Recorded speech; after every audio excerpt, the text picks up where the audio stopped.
김성진의 읽어주는 남자.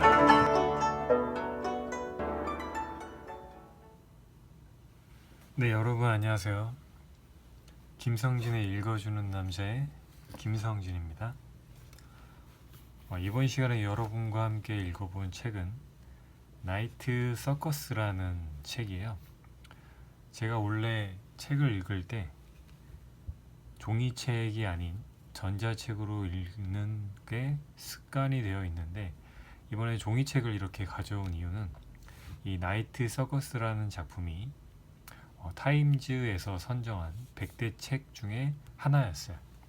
제가 타임즈에서 선정하는 걸 좋아하는 이유가 뭐냐면, 타임즈는 항상 요즘 트렌드에 대해서 민감한 편이고, 그래서 거기서 추천해주는 책을 보면은 굉장히 재미가 있고 술술 읽히면서 이게 바로 요즘 세대의 책이구나 라는 걸 느낄 수 있어요.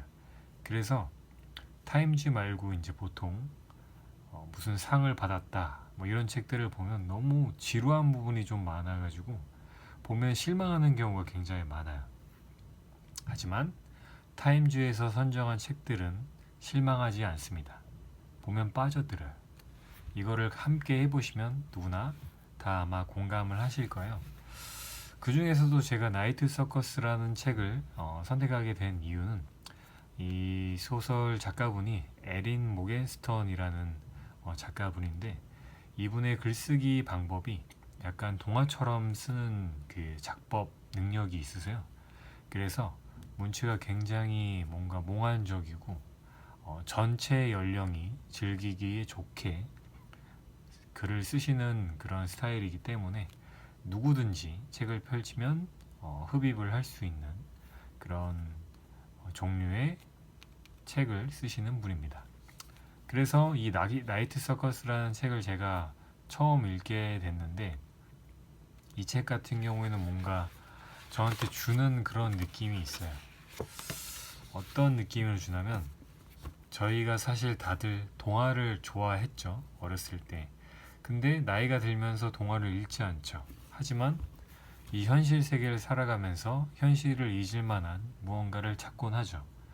저는 그 중에서도 저는 약간 현실과 이렇게 완전 헤어지는 걸 좋아하지는 않고, 현실과 뭔가 이렇게 접점이 있으면서 약간 판타지적인 요소가 들어간 걸 좋아해요.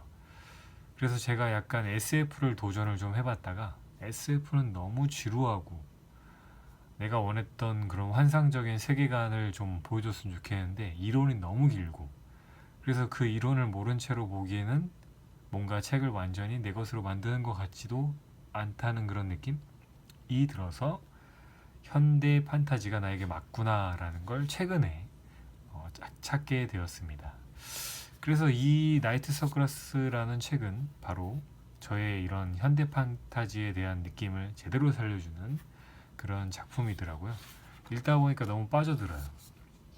그래서 이렇게 살짝 넘겨서 보면 에린 모겐스턴이라는 분이 계시죠.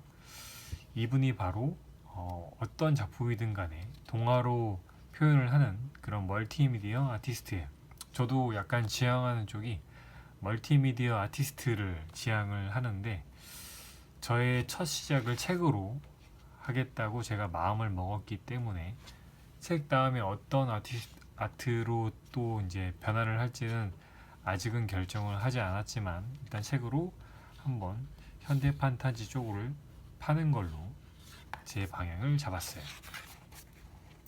그래서 나이트 서커스 쓱 보시면 이렇게 이제 책에서 나이트 서커스라는 그 문구가 이렇게 있고, 한 장 넘겨도 또 문구가 한 번 더 나와주고, 그리고 또 넘겨주면 이렇게 차례가 나오는데, 저는 항상 차례를 보면서 이 중에서 내가 어떤 부분을 읽을까 하고 결정을 하는 편인데, 이 작품 같은 경우는 1부, 2부, 3부, 4부, 5부 이렇게 작가의 말로 나눠져 있어요. 그래서 저는 항상 이 부분에 있어야 할 프롤로그를 봐요. 그 다음에 이 중에서 하나 골라서 읽어본 다음에 작가의 말을 끝내요. 그러는데 프롤로그 보면서 뭔가 느낌이 너무 강하게 오면 처음부터 정주행을 하죠. 그런 경우도 있는데, 이 작품이야말로 약간 정주행을 부르는 그런 스타일이었어요. 그래서 예감 부분을 한번 읽고 일부 부분이나 아니면 뒷부분을 좀 더 있는 걸로 진행을 하도록 할게요. 자, 차례 넘겨서 예감.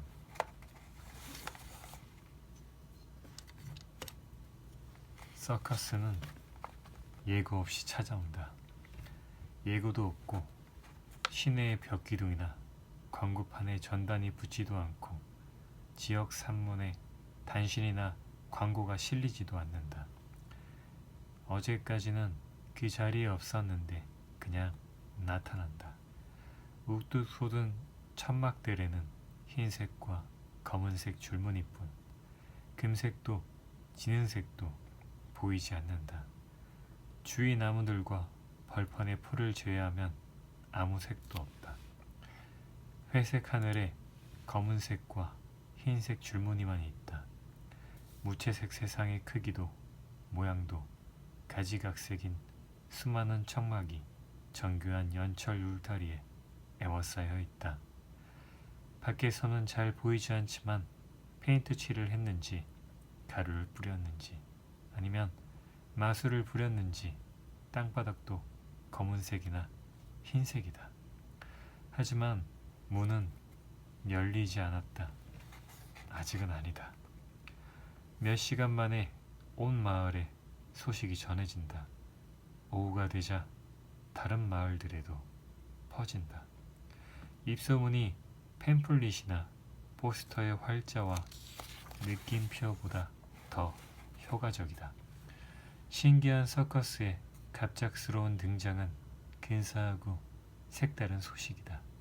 사람들은 가장 높이 솟은 천막의 엄청난 위용에 놀란다. 그리고 정문 바로 안쪽에 있는 뭐라 묘사하기 힘든 시계를 바라본다. 정문 위에 걸린 검은 표지판에는 흰 글자로 이렇게 적혀 있다. 해질녘의 개장, 새벽의 폐장. 대체 무슨 서커스를 밤에만 하지?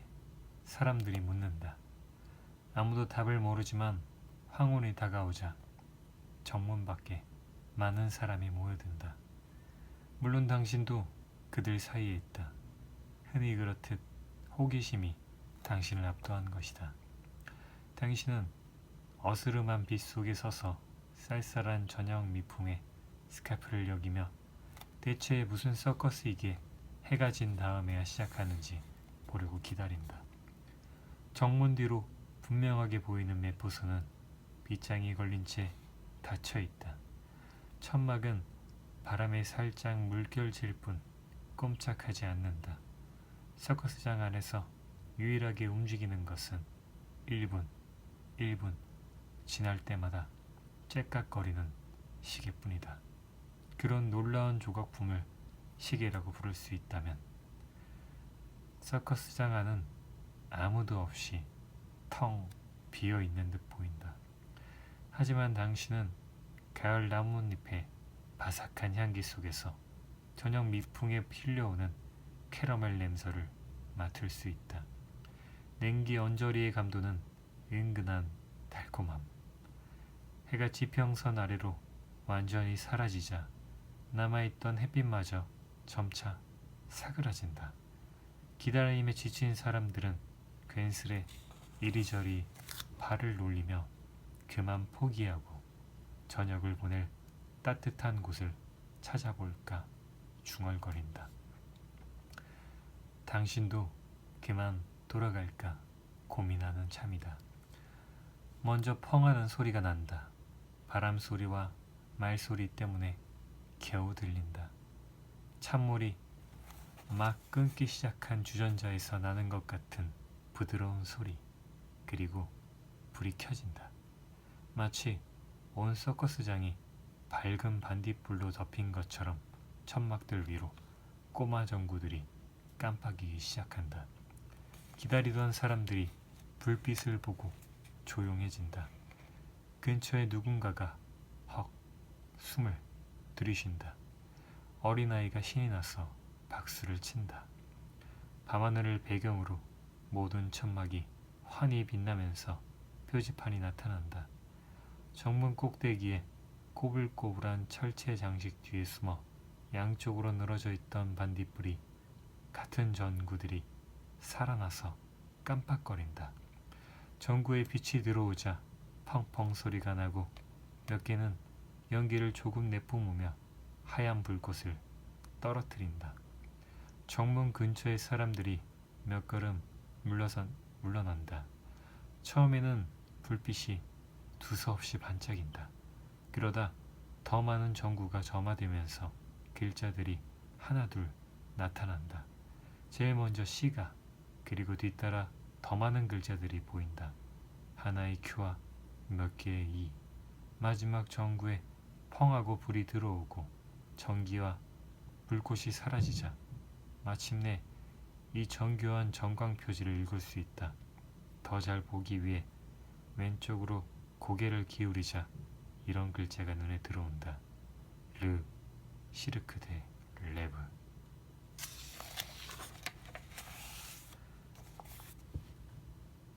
몇몇 사람들은 알겠다는 듯 미소를 짓지만 다른 사람들은 찡그린 채 궁금하다는 듯 옆 사람을 쳐다본다.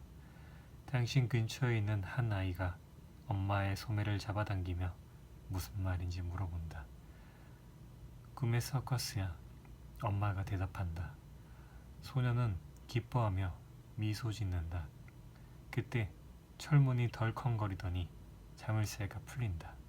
마치 자유의지라도 지닌 듯 문이 밖으로 열리면서 사람들을 안으로 맞아들인다. 이제 서커스장이 열렸다. 이제 들어가자.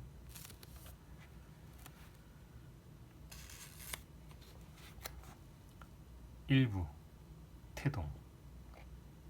꿈꾸는 사람은 달빛으로만 자신의 길을 찾을 수 있다.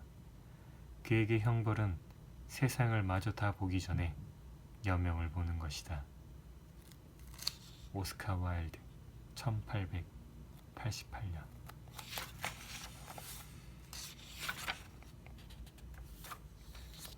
뜻밖의 우편물.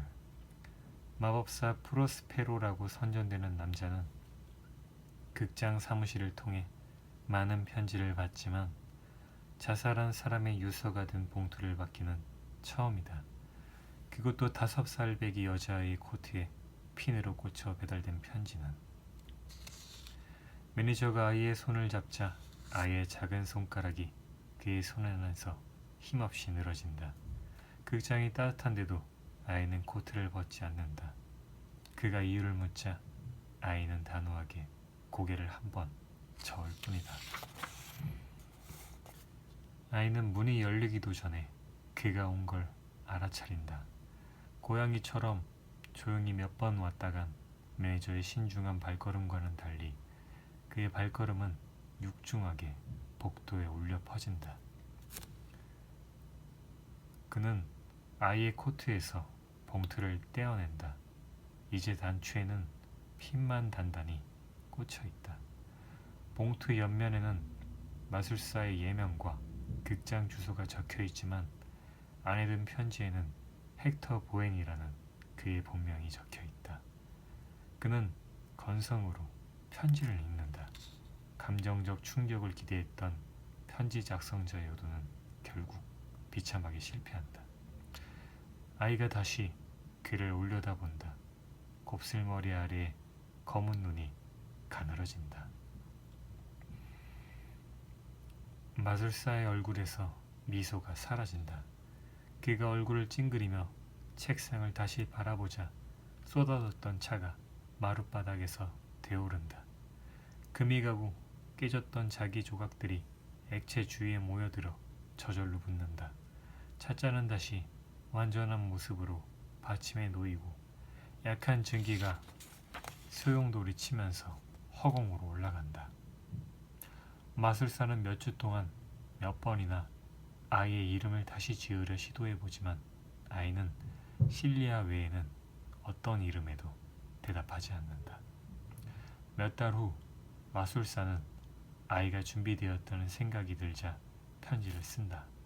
주소를 쓰지 않았지만 편지는 바다 건너 목적지에 도착한다.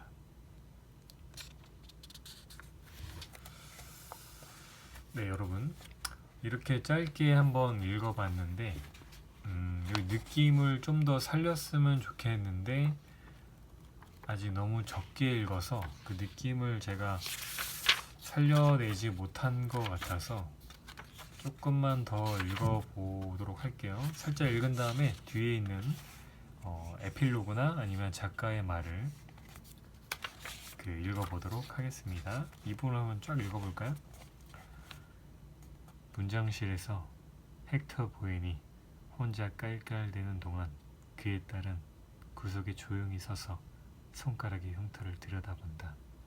고통은 반지만큼이나 순식간에 사라졌지만 붉은 자국은 생생하게 남아있다. 헥터가 테이블에서 은재 회중시계를 접어 벽시계와 시간을 맞춘다. 그는 돌아가는 시계바늘을 열심히 들여다보며 천천히 시계 태엽을 감는다. 실리아, 헥터가 딸을 쳐다보지 않은 채 말한다. 우리는 왜 시계를 감지? 모든 것에선 에너지가 필요하니까요. 실리아가 눈으로는 여전히 손을 바라보며 고분고분 웃는다. 우리는 바꾸고 싶은 것에 노력과 에너지를 쏟아야 해요. 좋아. 그가 시계를 살랑 흔들고는 다시 주머니에 넣는다. 왜 그 남자를 알렉산더라고 불렀죠? 실리아가 묻는다. 아주 한심한 질문이구나. 그 남자 이름이 아니잖아요. 어떻게 알았지? 헥터가 딸의 턱을 들어 자신의 얼굴을 마주보게 하고는 눈으로 그녀의 검은 눈에 담긴 속내를 가늠한다. 실리아는 어떻게 설명해야 할지 몰라 그를 빤히 쳐다본다. 그녀는 창백한 눈에 무정한 이복구를 지닌 회색 양복을 입은 남자를 떠올리면서 그 이름이 그에게 어울리지 않는 이유를 생각해내 보려 한다. 진짜 이름이 아니에요. 그녀가 말한다. 그 사람이 늘 지니고 다니는 이름이 아니에요. 모자처럼 걸치는 이름이죠. 그래서 원할 때는 그 이름을 벗어던질 수도 있어요. 아빠한테 프로스페로라는 이름이 그런 것처럼요. 넌 내가 바라던 것보다 더 영리하구나. 헥터는 자신의 상대의 이름에 대한 딸의 생각을 부정하지도 긍정하지도 않는다. 그는 모자거리에서 실크의 틀을 접어 딸의 머리에 씌운다.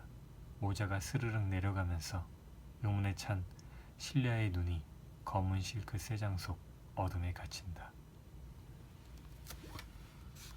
네, 여러분 본문을 좀 읽어봤고 이 책의 스타일이 약간 환상 문학 쪽으로 가서 표현이나 이런 방법들이 뭐라고 할까 뭔가 느낌이 좋아요. 그러니까 표현을 할 때 약간 상투적인 그런 표현이 아니라 작가의 머릿속에서 뭔가 아름답게 가공되어져서 나오는 듯한 그런 느낌이 있어서 보시면은 아마 조금 이게 환상 판타지라는 게 이런 거구나. 판타지가 이런 식으로 재미가 있네 라는 걸 아마 느끼실 수 있을 거예요. 자, 그렇다면 과연 이 작가님은 이 글을 쓰면서 어떤 감정이었는지 또 알아보는 시간을 우리가 가져줘야겠죠. 자, 그럼 작가의 말을 한번 보도록 하죠. 이 책의 배후에는 수많은 동료와 공모자들이 있고 그들에게 감사할 일은 셀 수 없을 정도다. 우선 내 에이전트인 리처드 파이는 정말 엉망인 원고에서 가능성을 보고 매 순간 나를 믿어주었다. 그는 1000번도 넘게 빨간 스카프를 받았다. 이 책을 편집한 앨리슨 켈러에는 꿈에서나 볼 법한 멋진 사람이고 데블데이의 직원들은 모두 내가 선물할 수 있는 것보다 더 많은 초콜릿 생지를 받을 자격이 있다. 많은 시간을 들이고 통찰력을 발휘해서 글을 고치고 또 고쳐준 모든 분들, 특히 카리 비직, 엘리자베스 M, 서먼드, 다이애나 폭스, 제니퍼 웰치에게 감사한다. 그리고 페거토리 사람들을 위해 건배하고 싶다. 당신들은 낯설고 놀랍고 재능 있는 분들이에요. 당신들이 없었다면 나도 없었을 거예요.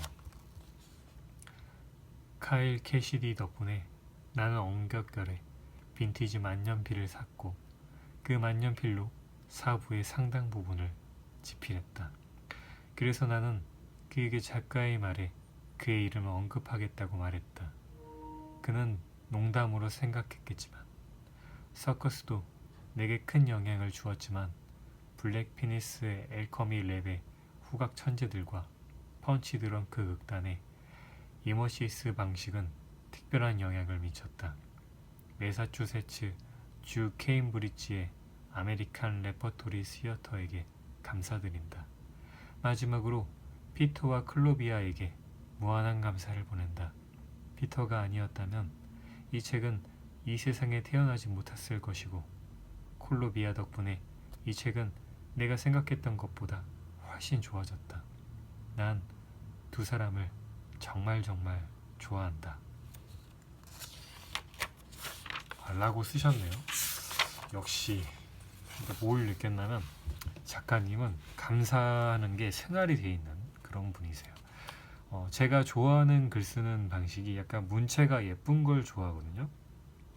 저도 그쪽을 좀 지향하는 편인데 이 작가님의 후기를 보면서도 얼마나 감사하는 마음이 큰지에 대해서 알게 되고 그 감사하다는 마음이 이 글로도 전해진다는 얘기는 진심이 좀 담겨있는 그런 느낌이 있어요. 그러니까 뭔가 내가 뭔가를 쓰거나 그럴 때 자신도 모르게 자신을 닮은 글을 쓰게 되거든요. 그런데 그래서 그 글을 보면서 이 사람이 어떤 느낌의 사람인지 알 수가 있는 부분인데 이 작가님은 뭔가 예쁜 마음을 가지고 있는 그런 스타일인 것 같아요. 제가 좋아하는 스타일이죠. 예쁜 마음은 몇 번을 봐도 기분 좋거든요. 그래서 이 책을 읽을 때 약간 기분 좋은 느낌이 확실히 있고 현대 판타지에서 뭔가 시도할 수 있는 부분을 많이 시도를 하셨고 무엇보다도 표현하는 부분이 저는 굉장히 마음에 들었어요. 뭔가 시적인 그런 느낌이 누군가의 글을 보고 쓴 그런 느낌이 아니라 자신만의 색깔로 표현을 했는데 그 표현의 느낌이 읽으면서 뭔가 감미로운 느낌이 있어요. 그 책을 읽다 보면 맛이 나는 책이 있어요. 내가 분명히 책을 읽고 있는데 입안에서 뭔가 맛이 느껴져요. 그런 책이 정말 좋은 책인데 이 책에서는 아직까지는 제가 많이 안 읽어서 아직까지는 그 정도의 맛은 느껴지지 않지만 약간 포장지의 그 예쁜 느낌은 좀 있어서 얼른 이 포장지를 깐 다음에 그 안에 있는 알맹이를 먹으면서 제 입안의 맛을 느끼게 해주고 싶어요.